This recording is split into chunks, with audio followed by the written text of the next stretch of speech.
سونے اور چاندی کے استعمال کرنے والے زیور پر بھی زکوٰۃ ہے۔ اگر آپ یہ کہیں کہ یہ سونے کے کنگن میں ڈیلی میں پہنتی ہوں اور اس پر زکوٰۃ نہیں ہے تو اس پر بھی زکوٰۃ ہے، اور اس کی دلیل یہ حدیث ہے۔ عمر ابن شیب اپنے باپ سے اور اپنے دادا سے روایت کرتے ہیں کہ ایک عورت نبی کریم صلی اللہ علیہ وسلم کے پاس آئی اور اس کے ساتھ اس کی بیٹی تھی جس کے ہاتھ میں 2 موٹے سونے کے کنگن تھے۔ تو آپ نے فرمایا کیا تو اس کی زکوٰۃ دیتی ہو؟ تو اس نے کہا نہیں۔ تو آپ نے فرمایا کیا تجھے پسند ہے کہ اللہ تعالیٰ قیامت کے دن تجھے اس کے بدلے آگ کے کنگن پہنائے؟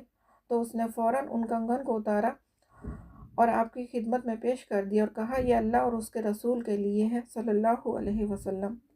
ایک اور حدیث سے پتہ چلتا ہے کہ سلمہ آپ صلی اللہ علیہ وسلم سے پوچھتی ہیں، وہ ایک سونے کا زیور پہنتی تھی کہ یا رسول اللہ کیا یہ کنز ہے؟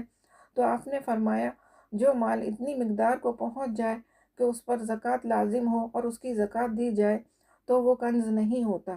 تو اس سے پتہ چلتا ہے کہ پہننے والے زیور پر بھی زکوٰۃ ہے اگر وہ نصاب کی حد تک پہنچ جائے، یعنی 7.5 تولے سونا یا پھر 52.5 تولے چاندی، اور اگر اس سے کم ہے تو زکوٰۃ نہیں ہے، چاہے آپ پہنیں یا نہ پہنیں۔ زکوٰۃ کے لیے ملکیت ہونا ضروری ہے، یہ ضروری نہیں ہے کہ آپ پہنتے ہیں یا نہیں پہنتے۔ اگر نصاب کے اندر ہے تو پھر آپ کو اس کی زکوٰۃ دینی ہے۔